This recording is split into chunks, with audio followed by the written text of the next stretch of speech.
What's up, Benfica Nation? Welcome to Decision Day. It is Saturday, May the 22nd, and we are less than 20 minutes from kickoff now. It's going to be a little bit shorter of a pre-match show today because of some technical difficulties I ran into here, but still enough time to go over this match. It is the biggest match of the year for Benfica's women's footballers. This is it. It all comes down to today, and it is at Stadio Alvalade, the house of our biggest rivals, okay?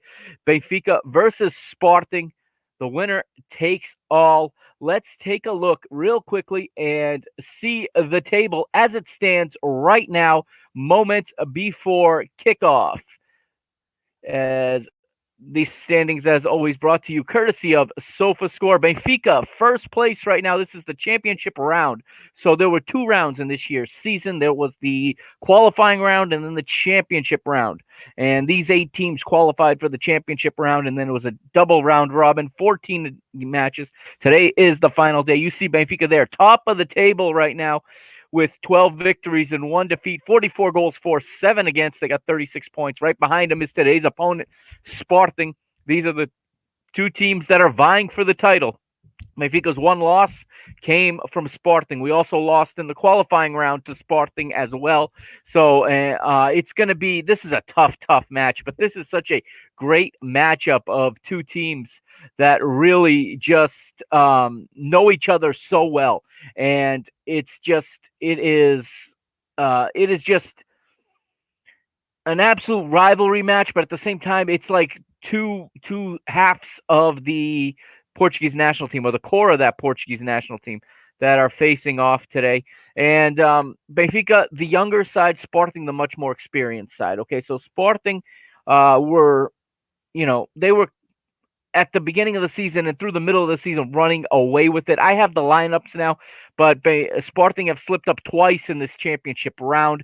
First to Famalicão, they drew on the road at Famalicão on the artificial surface up there. And then last week, the biggest result so far at the Primeiro de Maio in Braga, Sporting needing a victory to stay ahead of Benfica and go into this final match with the lead, lost 2-1 to Sporting Braga, who will be the defending champions for about 2 more hours. So about 2 hours from now, there will be a new champion. It will either be Benfica or it will be Sporting.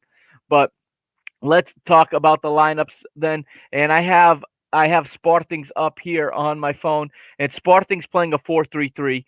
Susana Kova, the manager for Sporting, sending out a 4-3-3, and it's an attack-minded 4-3-3, no doubt, because they need to win. And they're playing at home. They're playing in their stadium. They're not playing at Alcochete where they normally play. They're playing in the big stadium. This match has the respect it deserves today. Okay. Last season we played at the Luge. This season we're playing at the Alvalade. So in goal, it is Portugal international Inês Pereira, and the 4 across the back for Sporting. The right back is Mariana Rosa.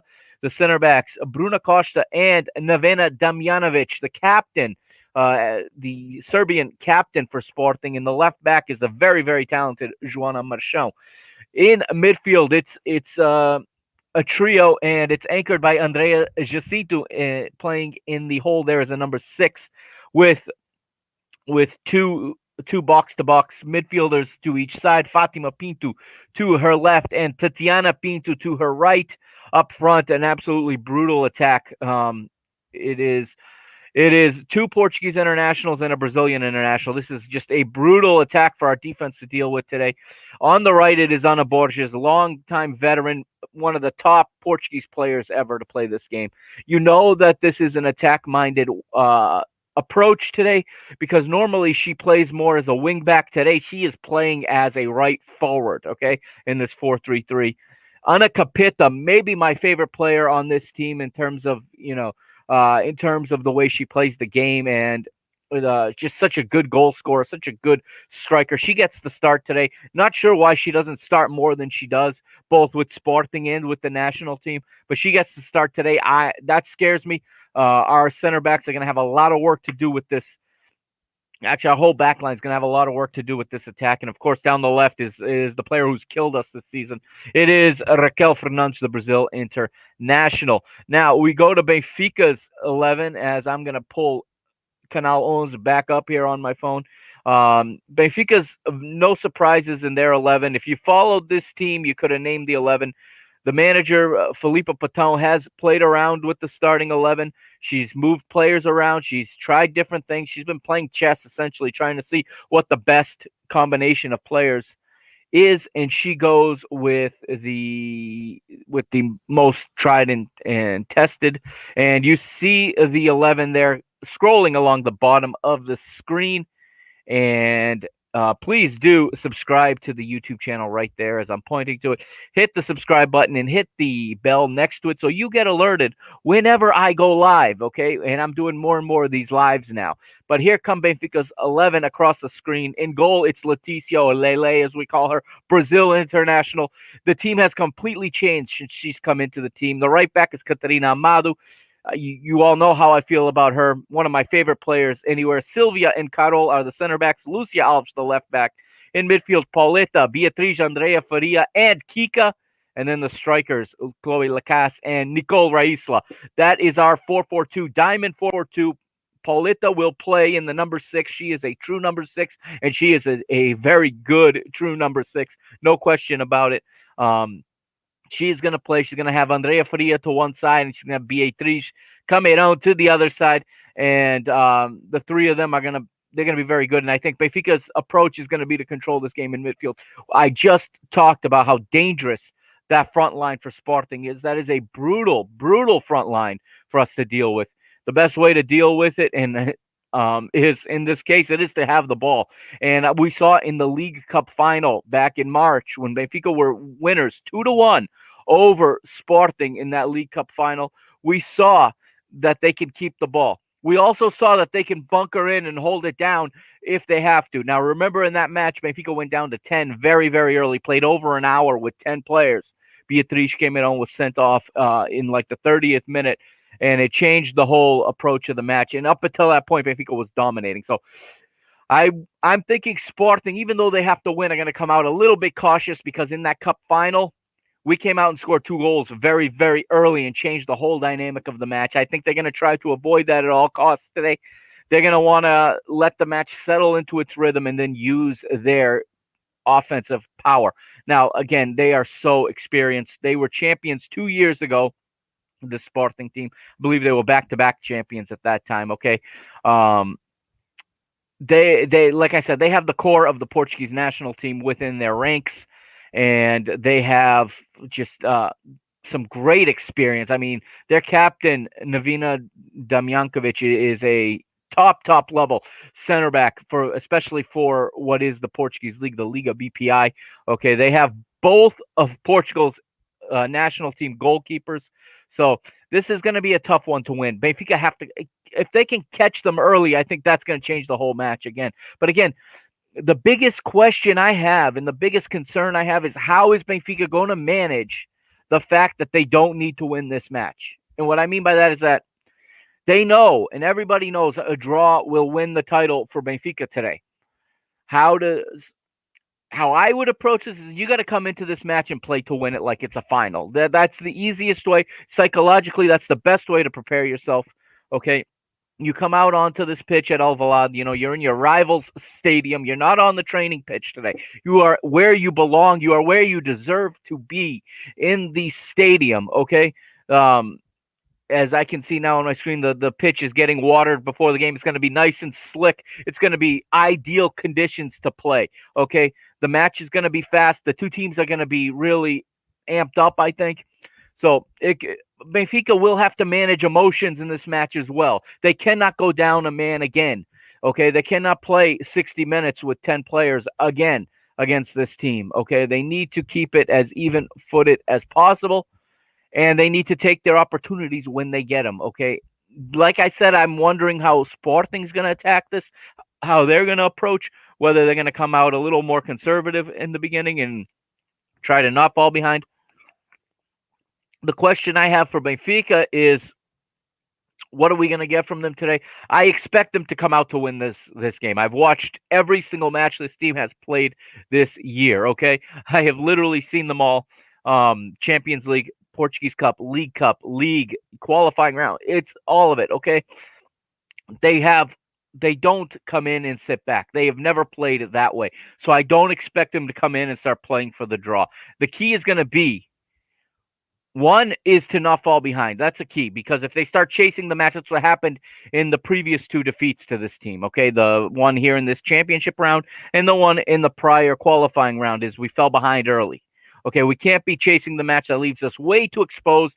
And again, that attacking trio for Sporting is absolutely brutal, absolutely like top level, and Benfica have to be focused. Now, again, Benfica are the younger team. There's a lot of youth in this team. Kika, 18 years old, okay? Beatriz is like 19 years old. Andrea's 20 or 21. Catarina Malu, 20 years old. This is a young team. Lucia Alves is like 23. This is a young team, as opposed to Sporting, who are late 20s, early 30s. This is a group of women who have been playing together either for Sporting or for the Portuguese national team for a decade now. And there is a team chemistry there that's going to be hard to beat, okay? The two teams know each other so well. They know each other so well. Like I said, they're the two wings, if you will, of the core of the Portuguese national team. Plus some great international players mixed in. Raquel Fernandes, Chloe Lacasse, Canadian international, mixed in there as well. And it's going to be very interesting to see, but I think Benfica have to manage emotions. Like I said, you don't want to fall behind. I can't say they can't fall behind. You don't want to fall behind and have to go chasing the result, okay? Because that's where Sporting's experience is really going to give them an edge if they have a lead to hold versus the other way around. Benfica would like to find the back of the net first. That would change everything, because then Sporting, no matter how experienced they are, have to start taking risks. And when you have Chloe and Nicole in your attack and Sporting start taking risks, we're going to get our opportunities to double that lead. But as the match goes on, the key that I'm going to be watching for is, as this match goes on, how does Felipe Patão, the manager for Benfica, manage the match? And what I mean is, or manage the result. If this thing stays deadlocked at 0-0 and it hits the hour mark, at what point does she start to manage what's going on and start to take less chances and start to realize that, the title keeps getting closer and closer and closer, even if the match is tied, because the later you get into the match, the less chances you're going to want to take. You don't start to take unnecessary risks the closer you get to that finish line. So I'm really interested to see how she manages this. We'll see what she does in terms of substitutions. Okay, there's good players on the benches. Marta Sintra is on the bench. You have Jolina. You have Ana Vitoria on the bench. There is a lot of talent on Benfica's bench that can be implemented into the match and that can change it. Okay, you have defensive options as well. That being Ana Saisa. Okay, she's on the bench. She can slide in any one of the back four positions at this point. She's played them all this season. You also have Christy Uchebi, who can hold the ball very, very well. If you get a lead and you need a ball handler and you need to slow the rhythm down, slow the pace down, you have her also that you can bring into the match. But again, the key is going to be Kika Nazaré. No question about it. Sporting could not handle her in that cup final until Benfica went down to 10 players.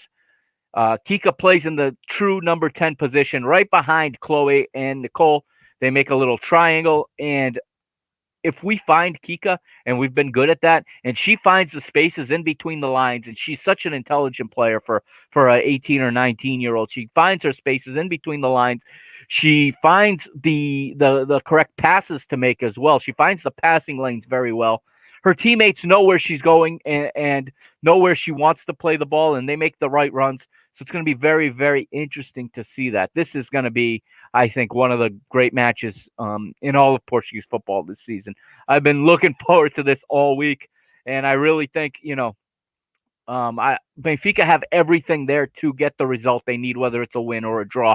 They just have to play their game, have to avoid costly mistakes, keep emotions in check. Don't let the moment become too much for you, okay? Stay in yourself. Realize this is a football match just like the other 28 or 29 you've played since September. And, play your game. Don't get caught into anything. Listen, you get around the penalty area, Ana Borges likes to hit the ground. She's a very good player, but she loves to go down. Okay, and she loves to be in the referee's ear. She makes gestures to the referee's assistant all the time. You cannot fall into those mind games and start trying to play the same games with her. Okay, you have to keep yourself laser focused. Okay, and look forward to what you have to do. The opening graphics have started on Canal 11, and it looks like the teams are about to walk out. So this probably does it from here. So I've got that on my right. I've got Atletico Madrid on my left, hoping João Felix gets himself a championship today. This is going to be 2 hours of football that I cannot wait to sit and watch. I hope you all enjoy it, but I think Benfica are going to do this today. I think today is a big day, a historic day. First title in women's football, first division title in women's football for Benfica. Hopefully the first of many, hopefully the first of a dominant era, and we can start this the right way. As you may or may not know, our former captain Darlene has moved on. She left the club about a week and a half ago, which I found as strange timing, but she was announced yesterday. She has signed with Flamengo in Brazil, which explains why she left in the timing she did, because of the difference in the two calendars. So I believe Sylvia Rebelo is going to be the captain today. And hopefully in 2 hours' time, we'll be watching Benfica's girls lift the trophy as champions. I've got all the faith in them.